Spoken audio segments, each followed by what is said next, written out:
I can't remember the name of this rule, but it's this rule where, like, I think a bunch of people. It's not a rule. It's like a theory. It's a theorem or something. And I can't remember the name of it. Where if enough people believe that something is true, then you kind of lose what the actual truth is. Like all of a sudden, a bunch of people kind of agree that this certain thing is the truth, even though it's not the truth, but everybody just believes it's the truth. And it becomes so it's actually really surprising to hear what the actual truth is.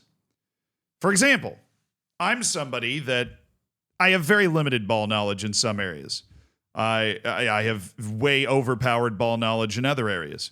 Right, as an American, I grew up not necessarily exposed to a lot of footballing things, and whatever I've learned, I've kind of discovered on my own. Right, I didn't learn it from turning on the news or having these conversations with my friends at lunch, in elementary school. Although we did actually talk about the Manchester United or FIFA or whatever, but you get the idea. And one of the significant holes in my ball knowledge really actually has to do with women's football. I mean, I watch the U.S. women's national team, obviously, when they're competing in the Olympics, which is a way bigger deal in the women's game. When they're competing at the Women's World Cup, I'm there. I got the bald eagle tattooed on my ass. I'm ready. I'm fired up. And our women's team is like the best team over the last 25 years. We are the Brazil of women's football. And I think it would be wild for anybody to kind of suggest otherwise. We just win shit more than anyone in women's football, and we're getting after it again. I think we won the Olympics, right? We won the Olympics. I don't know why I think or why I said I think, but the club side of women's football, I just don't know a lot about, right? And I think that there is a general assumption that goes around that every major club has a women's football team at this point, because look, I realize a lot of people have a lot of different opinions about women's football. And a lot of them I would disagree with, but there's some certain facts you can kind of lean into, whether you're white knighting or whether you're like, this is stupid, or whether you're like, I don't know why we're letting women kick balls, in which case, welcome to the 21st century, time traveler. The prevailing sentiment, though, is that women's football is not necessarily an unsound investment. There are significant crowds that are being drawn. There's significant interest that's being found. Obviously, the international game is kind of leading the way, right? But the club side of the game in the United States, it draws good crowds. In Europe, obviously, they've been breaking records, particularly in Spain, where Spain is fucking awesome at women's football now, which is super cool to see. Kind of a little scary, though, threatening the whole U.S. dominance thing. And can imagine what Spain would be able to accomplish if they didn't have like a bunch of fucking creeps running the show, but all of those guys have kind of been yeeted into the sun, so they're probably unleashed now. But I came across some news. I was actually tagged in something that had to do with this, and everybody just assumes that all of these clubs have women's teams. Porto didn't.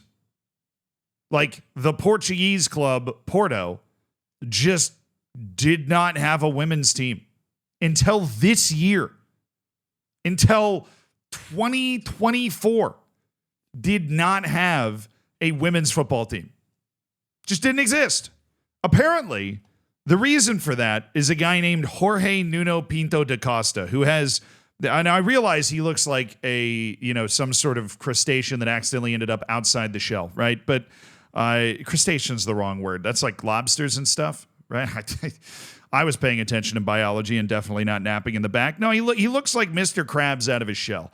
And this guy ran Porto for 42 years, and I'm sure he did a lot of things incredibly well. He obviously oversaw the last Champions League victory for the men's side of a team not in the top 5 leagues, right? And he restored Porto, apparently, according to a brief reading of his Wikipedia page, to the precipice of glory that Porto obviously believes that it should be sitting on. And it should be sitting on. Porto's a great club, right? And I'm not necessarily slating Porto for not having a women's team. It just, based off the fans that kind of pointed me in this direction, they pinned the tail on this like old donkey, basically, and saying that for whatever reason, Jorge Nuno Pinto da Costa, just didn't think women should be kicking balls around for whatever reason, right? He just didn't want to deal with putting a women's team together. And that is what Florentino Perez would call a lack of vision, right? Because there is a lot of room for growth in terms of revenue on the women's side of the game with the explosion and increase in interest in that side of the game over the last 10 years. But after 42 years in charge, Jorge Nuno Pinto da Costa was actually voted out in favor of Andre Villas-Boas. And if that sounds familiar, that's because this dude was the manager of Chelsea when they beat Bayern Munich in the Champions League final. This guy was a manager. And even though he never stuck up, in some place that long, he managed Porto for a year, Chelsea for a year, Tottenham for a year. He managed Marseille for a couple of years. He bounced around. He was like in Shanghai for a year, right? He clearly had some managerial skills, some managerial chops. But he was born in Porto. His heart was always with Porto. Okay, and while he had his heart in Porto, he decided after he left Marseille to start running to be president. And he eventually unseats Jorge Nuno Pinto da Costa, becomes the new guy in 2024, and he puts together a women's team. But that's where this becomes very, very interesting because women's football in Portugal is already pretty established. It has a 4-level pyramid with a lot of different teams in it. And for whatever reason, the Portuguese authorities decided that Porto's team was not going to go into the top flight. Right? They were going to come in at the bottom and have to earn their way all the way up. Which, look, I know what you're thinking. You're going, well, yeah, obviously. Fucking duh. They're going to have to earn their way up like any other club.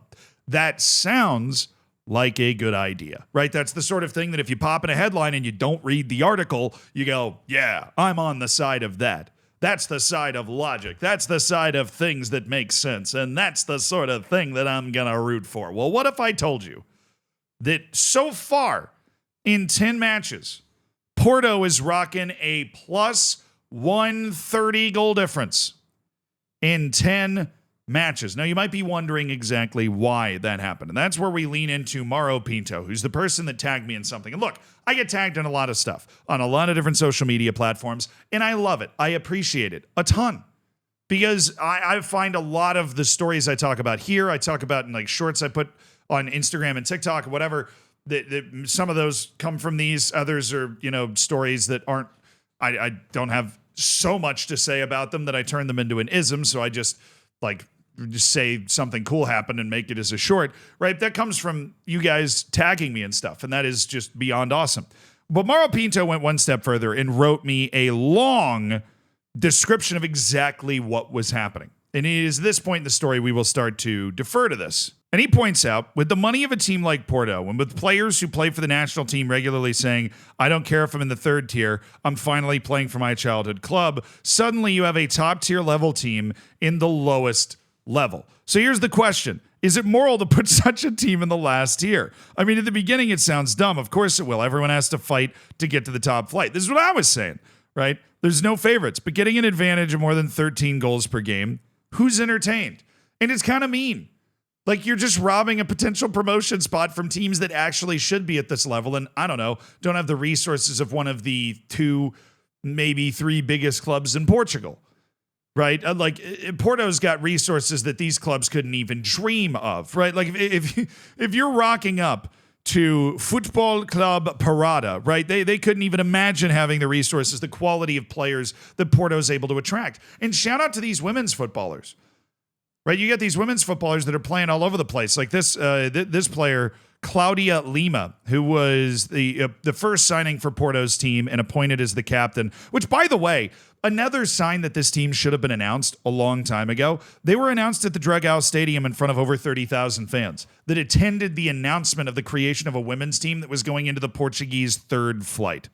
Okay. And Claudia Lima left another club that she was at in order to come play because that was always her childhood club. She was at Valadares, and she said, I enjoyed my time there, but the truth is that I have always dreamed of being at FC Porto. So bingo, bango, bongo, you end up with a turbocharged team at FC Porto playing in the lower divisions that's just going to try and get promoted as quickly as possible. I really feel bad for these other teams. But astute observers would notice that Leixões SC is also in this league and has a plus 110 goal difference despite the fact they have 2 losses.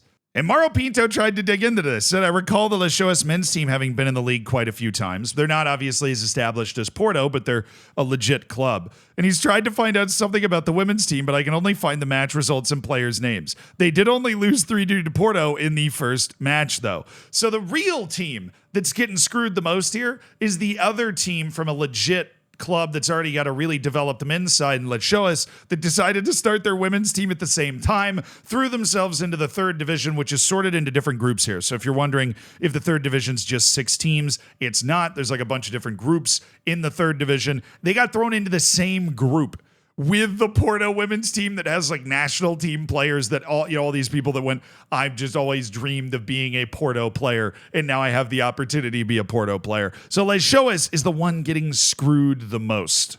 And Mauro Pinto has a keen sense of where this story is going, because if you're thinking, well, as long as these two teams are able to advance to the... Nope.